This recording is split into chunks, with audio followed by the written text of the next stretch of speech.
नमस्कार, आप देख रहे हैं न्यूज टुडे। मैं हूं आपके साथ चिराग सुखीजा। चलिए रुक कर लेते हैं इस वक्त की बड़ी खबर का। भाजपा के पूर्व प्रदेश अध्यक्ष एवं एलनाबाद उपचुनाव प्रभारी सुभाष बराला का दावा, उपचुनाव में जीत दर्ज करेंगे भाजपा प्रत्याशी गोविंद कांडा। बोले बराला, जमीन से शुरू हुआ भाजपा प्रत्याशी का चुनाव अब आसमान तक पहुंचा। गठबंधन के सभी नेता प्रचार प्रसार में जुटे। मुख्यमंत्री व उप मुख्यमंत्री भी आने वाले दिनों में जनसभा को करेंगे संबोधित। एलनाबाद के विकास और समस्याओं के समाधान के लिए भाजपा सरकार गंभीर। 100 करोड़ वैक्सीनेशन ने नया रिकॉर्ड स्थापित किया। पत्रकार वार्ता में बोले बराला। सिरसा से पंकज शर्मा की रिपोर्ट। मनोहर लाल जी की सरकार के पारदर्शी काम रखने का और ये कोरोना वैक्सीनेशन की जो 100 करोड़ डोज पूरी हुई है, इसकी जानकारी देने का जो अवसर आपके माध्यम से हरियाणा की जनता को मिला है, मैं अपने आप को भी गौरवान्वित महसूस कर रहा हूँ। ये बात मैं आप सब के माध्यम से हरियाणा की जनता के समक्ष पहुंचाने का काम कर रहा हूँ। जैसा देश के प्रधानमंत्री जी ने कहा कि हमारी जो सरकार मुख्यमंत्री मनोहर लाल जी के नेतृत्व में 7 साल से चल रही है, इसने जो पारदर्शिता के साथ काम किया है उसका कोई जवाब नहीं। और जैसे हम 7 साल पूरे हो रहे थे तो विचार किया जा रहा था सरकार के नुमाइंदों के द्वारा कि किस प्रकार से 7 साल के कार्यों को जनता के सामने लेकर के जाया जाए।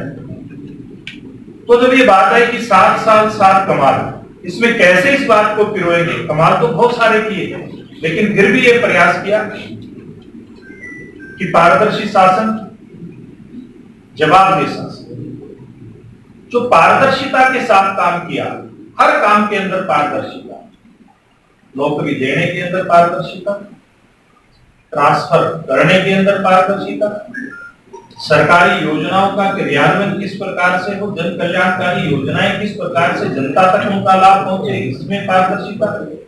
यानी कि पूरे सिस्टम को ऑनलाइन करते हुए कहीं भी जनता के बीच में इस प्रकार का भ्रम ना जाए, कहीं भी किसी का इस प्रकार का सवाल खड़ा ना हो, ये काम ठीक नहीं हुआ। इस प्रकार का प्रयास, एक सफल प्रयास इन 7 सालों के अंदर किया गया। हरियाणा प्रदेश कृषि प्रधान प्रदेश है और इसमें चाहे किसान को उसकी फसल पैदा करने के लिए बिजली देने की बात हो, उसको पानी देने की बात हो, उसकी फसल अगर खराब होती है तो उसको उचित मुआवजा यानी कि 12,000 रुपए प्रति एकड़ अब तक का सर्वाधिक मुआवजा देने की बात हो, उसकी फसल का बीमा करके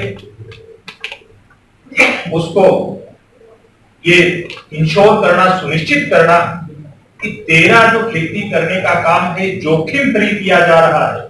ऐसे सब कामों से लेकर के और फसल जब पैदा हो जाए, मंडी में ठीक प्रकार से उसकी बिक्री हो, ठीक उसका भाव मिले, किसी फसल का अगर न्यूनतम समर्थन मूल्य से कम अगर बाजार में बिकता है तो उसको भावांतर भरपाई देकर के उसको सपोर्ट किया जाए। इसी प्रकार से सामाजिक सुरक्षा का मामला है। पूरे देश के अंदर हरियाणा प्रदेश इस विषय के अंदर अग्रणी आया है।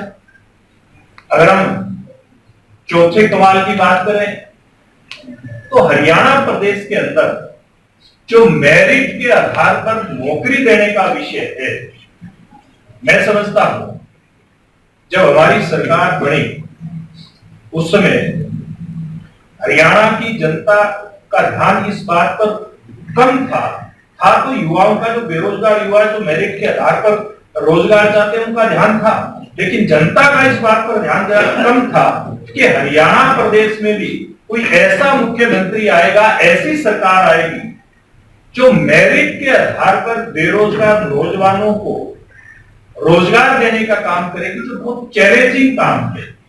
और ये काम सबसे बड़ा चैलेंज हरियाणा का, जिसको बुलेटिन में बस इतना ही। अगर आपने अभी तक हमारे YouTube चैनल को सब्सक्राइब नहीं किया है तो सब्सक्राइब कर लीजिए, Facebook पेज को लाइक कर लीजिए ताकि हर खबर आप तक सबसे पहले पहुंचती रहे। देखते रहिए न्यूज टुडे।